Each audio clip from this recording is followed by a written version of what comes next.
Good afternoon, everybody. This is Pastor Ty.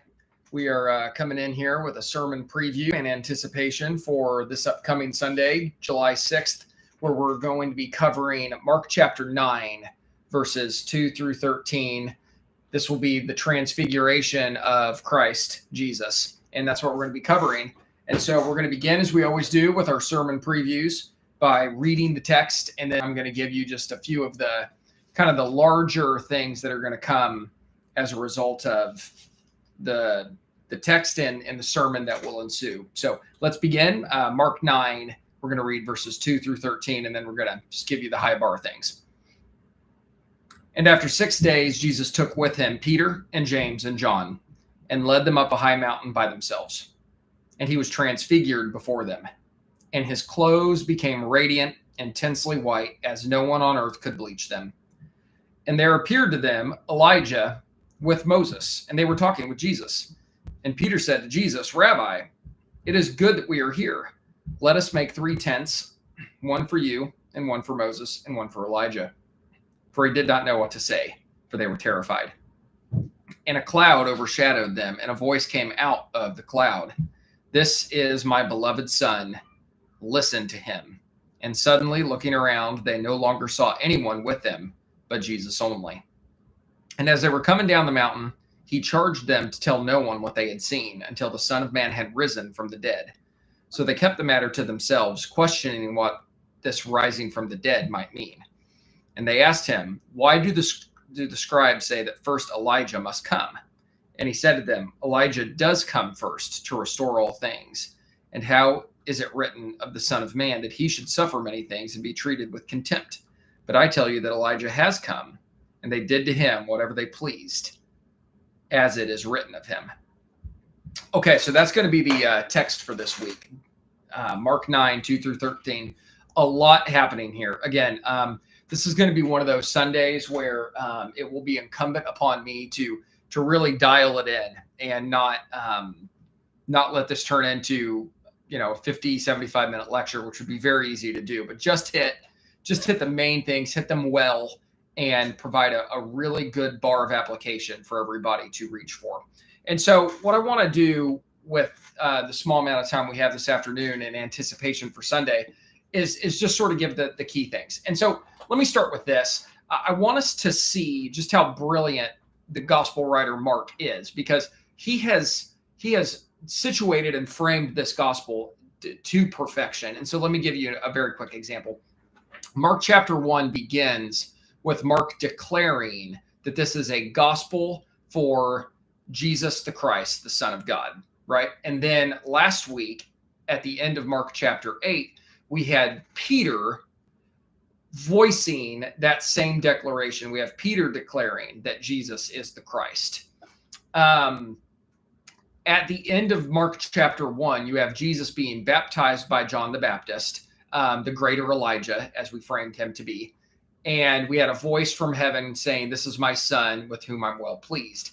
This week, we don't have Jesus being baptized. We have Jesus being transfigured. And with Jesus during his transfiguration atop the mountain, we have both Elijah and Moses. And again, we're going to have this voice from heaven speaking to those in attendance about Jesus. So again, I want us to see how Mark is in effect rewriting the narrative now. So if Mark 1 set the precedent for the next 8 chapters, Mark 1 through 8, and you have Mark declaring something about Jesus, and then Jesus being baptized by this Elijah figure, John the Baptist, and a voice from heaven speaking an affirmation to Christ. Well, what's happening in Mark 9 now that Jesus's messianic nature has been revealed by Peter? Well, you have everything starting back over. You have Peter declaring about Jesus what Mark already declared about Jesus. You have Jesus now being transfigured, and you have Elijah once more present, and again this voice from heaven. So it's this recalibration of the whole gospel now that a new act has begun. Now that this major aha has occurred, where Peter has identified Jesus for who he is, we see the narrative almost rewriting itself now, only in a larger trajectory and with more at stake. So that's one thing I want us to see, just in understanding how the gospel is designed. three high bar things to consider between now and Sunday. The first one is one of the major themes that has to be broached when talking about Mark 9:2-13 is this understanding of glory, the glory of the Lord. This is evident with Christ on the mountain being transfigured, and this presentation of smoke filling the mountain. This is indicative of a number of things that happen in the Old Testament. Think of Mount Sinai when God comes down to Moses. Think of when the temple is established by Solomon, and we're told that smoke fills the temple. There's this understanding that whenever there is smoke and a voice from heaven, the glory of God is present. And so what happened to Moses, what happened at the temple dedication, it's happening now on this Mount of Transfiguration with Jesus. So something akin to the glory of God is occurring, and we're going to want to know what has already happened when God's glory arrives on the scene, and what happens this time when God's glory arrives on the scene. So this return of God's glory is going to be really pivotal to Jesus's ministry, and we're going to touch on that.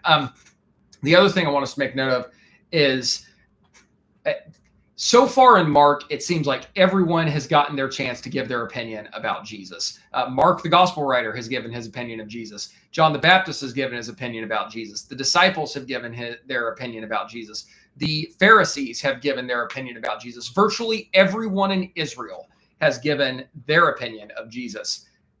Everyone except God the Father has spoken their opinion about Jesus. And very akin to the book of Job, it's like everyone else has had a chance to speak.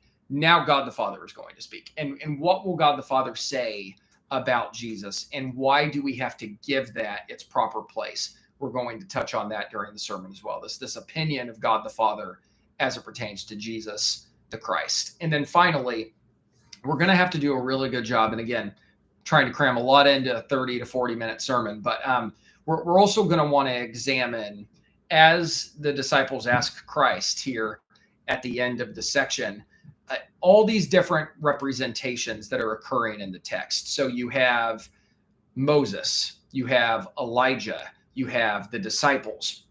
They all represent something in the text. They all represent something in the narrative that is this gospel and this ministry that belongs to Jesus, and all that is notable as a result. And so we're going to have to know what does it mean that Moses is there? We're going to have to know, what does it mean that Elijah is there? We're going to have to know, what does it mean that that some of the disciples are represented there?